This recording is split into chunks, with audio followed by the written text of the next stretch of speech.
అధ్యక్ష, ఈ సబ్జెక్ట్ మీద షార్ట్ డిస్కషన్ పెట్టాల్సిన అవసరం ఉంది అధ్యక్ష. ఎందుకంటే చాలా కీలకమైన అంశం ఇది. నాకు పర్సనల్ సబ్జెక్ట్ కూడా. ఎందుకంటే వాస్తవంగా చిన్నప్పుడు నేను పెద్ద లైబ్రరీకి వెళ్ళేవాడిని కాదు అధ్యక్ష.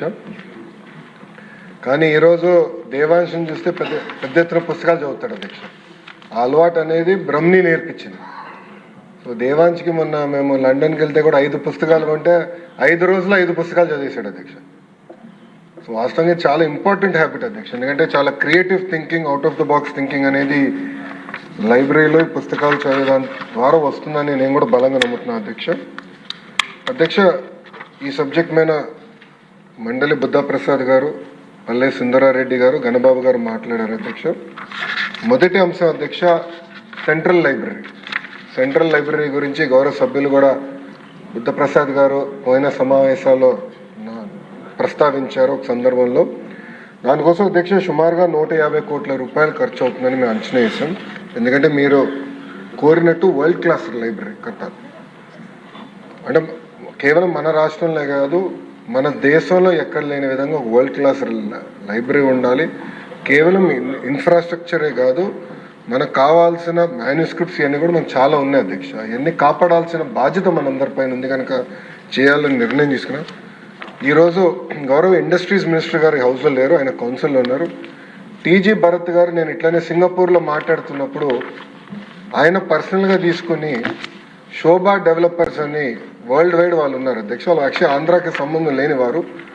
బట్ వాళ్ళు ముందుకు వచ్చి మీ రాష్ట్రం మంచి లైబ్రరీ చేస్తుందని మేము విన్నాము అని 100 కోట్ల రూపాయలు శోభా డెవలపర్స్ ఈరోజు ఆంధ్ర రాష్ట్రానికి వాళ్ళు డబ్బులు ఇస్తాం కూడా జరిగింది. ఇది వచ్చే 4 సంవత్సరాలు మేము ఖర్చు పెడతాం. మిగతా డబ్బులు రాష్ట్ర ప్రభుత్వము దాతలు జోడించి ఒక వరల్డ్ క్లాస్ లైబ్రరీ ఏర్పాటు చేస్తామని ఈ సభాముఖంగా నేను మీకు హామీ ఇస్తున్నాను. ఈ రోజు నుంచి కరెక్ట్గా 24 నెలలు టార్గెట్ పెట్టుకుని గౌరవ స్పీకర్ గారి సమక్షంలో ఓపెనింగ్ కూడా చేద్దామని గౌరవ సభ్యులకి నేను తెలియజేస్తున్నాను.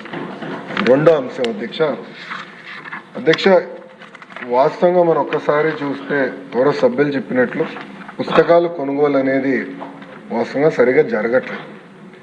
నేను డిపార్ట్మెంట్కి ఏం చెప్పానంటే అనేక గ్రేడ్ లైబ్రరీస్ ఉన్నాయి. అంటే గ్రేడ్ 1, గ్రేడ్ 2, గ్రేడ్ 3 లైబ్రరీలు ఉన్నాయి, జిల్లా గ్రంథాలయాలు ఉన్నాయి, రీజనల్ లైబ్రరీస్ కూడా ఉన్నాయి. అసలు ఒక్కొక్క లైబ్రరీలో మినిమం బుక్స్ ఏమేమి ఉండాలి అది నాకు క్లారిటీ ఇవ్వండి. సో వాళ్ళు మొన్న కొత్త లీడర్షిప్ ఎంచుకున్నాం. అక్కడ చాలా స్పష్టంగా చెప్పి మినిమం బేసిక్ బుక్స్ ఏమేమి ఉండాలో మీరు ఐడెంటిఫై చేయండి, దానికి ఎంత అవుతుందో నాకు చెప్పండి. అది ప్రభుత్వం కొనుగోలు చేసి ఆ లైబ్రరీలో ప్రజలకి అందుబాటులోకి మేము తీసుకొస్తాం. అది రెండో పాయింట్. కానీ అది టెక్నాలజీతో కూడా జోడిస్తాం అధ్యక్ష.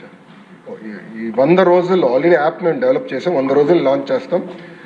అన్ని లైబ్రరీస్ టెక్నాలజీతో ఇంటిగ్రేట్ చేసి ఎక్కడ ఏ పుస్తకాలు ఇంట్లో కూర్చొని ఒక నాకు ఈ పుస్తకం కావాలి, లైబ్రరీలో ఉందా లేదా, స్టాక్లో ఉందా లేదా, వేరే ఎవరైనా తీసుకున్నారా లేదా, అది ట్రాన్స్పరెంట్ మెకానిజం టెక్నాలజీతో జోడించి యాప్ ద్వారా అందజేయాలనేది ప్రభుత్వం నిర్ణయం తీసుకుందని గౌరవ సభ్యులు కూడా నేను తెలియజేస్తున్నా అధ్యక్ష.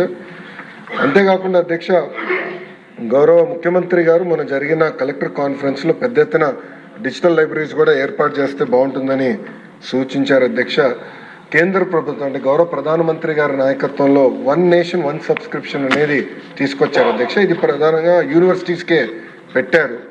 కేంద్ర మంత్రితో నేను చర్చించి ఇది తప్పనిసరిగా పంచాయతీ లెవెల్ వరకు తీసుకెళ్ళి, ఇన్ఫాక్ట్ పొద్దునే డిస్కషన్ వార్డ్ GSWS గ్రామ సచివాలయం, వార్డ్ సచివాలయాలు ఉన్నాయి కనుక ఇన్ఫ్రాస్ట్రక్చర్ కొంతవరకు ఏర్పడింది. కానీ అక్కడ ఒక reading room, digital reading room ఏర్పాటు చేసి ఈ 1 నేషన్ 1 సబ్స్క్రిప్షన్ అనేది ఆ స్థాయికి తీసుకెళ్తే చాలా మార్పు వస్తుందని బలంగా నమ్మాము.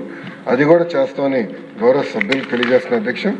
అదేవిధంగా జిల్లా గ్రంథాలయాలు ఇప్పుడు 13 ఉన్నాయి అధ్యక్ష. కానీ రాష్ట్రంలో 26 జిల్లాలు ఏర్పడినాయి. అది ఫైనాన్స్లోనే త్వరితగతిగా క్లియరెన్స్ తీసుకుని ఆ 26 జిల్లా గ్రంథాలయాలు కూడా బైఫర్కేషన్ ద్వారా ఏర్పాటు చేస్తామని గౌరవ సభ్యులకి తెలియజేస్తున్న అధ్యక్ష. ఇది దీంతో పాటు సెస్ గురించి గౌరవ సభ్యులు కూడా అడిగారు అధ్యక్ష. ఒకసారి కానీ సెస్ చూస్తే 22-23లో సుమారుగా 40% వచ్చింది, 23-24లో ఒక 45% వచ్చింది అధ్యక్ష. ఇప్పుడు ఒక 52% వరకు రెమిటెన్సెస్ జరిగినాయి అధ్యక్ష. వాస్తవంగా పెద్దలందరూ చెప్పినట్లు సెస్ మాకు రావట్లేదు, గౌరవ ఉప ముఖ్యమంత్రి గారు కౌన్సిల్లో ఉన్నారు, ఎంఈడి మినిస్టర్ గారు కూడా కౌన్సిల్లో ఉన్నారు అధ్యక్ష. నేను వాళ్ళిద్దరితో మాట్లాడతాను చేసుకుని తప్పనిసరిగా సెస్ అనేది డైరెక్ట్గా గ్రంథాలయాల అకౌంట్లో వేయాలనేది ఆల్రెడీ లెటర్స్ రాసాను, పర్సనల్గా ఫాలో అప్ చేస్తాం అధ్యక్ష. అంతేకాకుండా అధ్యక్ష ఇతర సభ్యులు అడిగారు పోస్ట్ గురించి, సుందరారెడ్డి గారు అడిగారు అధ్యక్ష. దాని వివరాలు నా దగ్గర రెడీగా లేవు, అది గౌరవ సభ్యురాలకి నేను సెపరేట్గా పంపిస్తానని తెలియజేస్తున్నాను అధ్యక్ష. కాంపిటేటివ్ ఎగ్జామ్స్కి కావాల్సిన పుస్తకాలు మన ప్రభుత్వం ఏర్పడిన వెంటనే, ప్రజాప్రభుత్వం ఏర్పడిన వెంటనే అది ఏర్పాటు చేసాం, ఆల్రెడీ అందుబాటులోకి వచ్చినాయని గౌరవ సభ్యులు తెలియజేస్తున్నాను అధ్యక్ష. గణబాబు గారి సూచన మేరకు తప్పనిసరిగా లైబ్రరీలు అన్నిటికీ స్టార్ రేటింగ్ ఏర్పాటు చేస్తాం. అద్భుతమైన సూచన మీరు ఇచ్చారు, తప్పనిసరిగా చేస్తాం. విశాఖపట్నం లైబ్రరీకి వచ్చేగల 20 కోట్ల రూపాయల బడ్జెట్తో ఒక మోడల్ లైబ్రరీ ఏర్పాటు చేద్దామని, దానికి ఏంటంటే కొన్ని సెపరేట్గా మీరు అన్నట్టు చిల్డ్రన్ కార్నర్ ఒకటి, యంగ్స్టర్స్కి ఒకటి, ఏజ్డ్ రీడర్స్ ఒకటి, టెక్నాలజీ కావాల్సిన డిజిటల్ యాక్సెస్ ఏర్పాటు చేసేదానికి, కేవలం పుస్తకాలుతో పాటు అదొక ప్లేస్ ఆఫ్ కాంగ్రిగేషన్, కమ్యూనిటీ కలిసి అందరూ కులం మతం ప్రాంతం అతీతంగా అందరూ వచ్చి కూర్చుని ఒక యాక్టివిటీ కూడా చేసుకునేటట్టు మేము ఆ సెంటర్ని రూపొందిస్తామని గౌరవ సభ్యులకి నేను తెలియజేస్తున్నాను అధ్యక్ష. ఇది కూడా ఒక స్కెడ్యూల్ ప్రకారం చేస్తాం. ఆ ప్లాన్స్ అని సంబంధించిన ఎమ్మెల్యేలకి ఎంపీలు కూడా మేము షేర్ చేస్తాం. మీరు మీ సూచనలు కూడా ఇవ్వాలని గౌరవ సభ్యులందరూ కూడా నేను తెలియజేస్తున్నాను అధ్యక్ష. మండలి బుద్ధప్రసాద్ గారు చెప్పినట్లు ఇది చాలా కీలకమైన అంశం, మేము చాలా సీరియస్గా తీసుకుంటాం. ఇది తీసుకుని మేము డెలివర్ చేస్తాం. మీరు అన్నట్టు పిల్లల్లో ఈ పుస్తకాలు చదవాలనే అలవాటు రావాలి, చిన్న వయసులోనే అలవాటు అవుతే ఈ ఫోన్లకి అన్నిటికీ కొంతవరకు దూరంగా ఉంటారు. ఆపేస్తారని నేను అన్ను, కొంతవరకైనా దూరంగా ఉంటారని బలంగా నమ్ముతున్నాను. అది మా ఇంట్లోనే మేము పాటిస్తున్నాం. దానివల్ల ఎంత మార్పు వచ్చిందో దేవాంశం నేనే చూశాను స్వయంగా. ఇది ఒక ప్యాషన్ సబ్జెక్ట్ నాకు, తప్పనిసరిగా మేము సీరియస్గా తీసుకుంటాం. రాబోయే 6 నెలల్లో ఈ లైబ్రరీస్లో మార్పు అనేది మీరు చూస్తారు.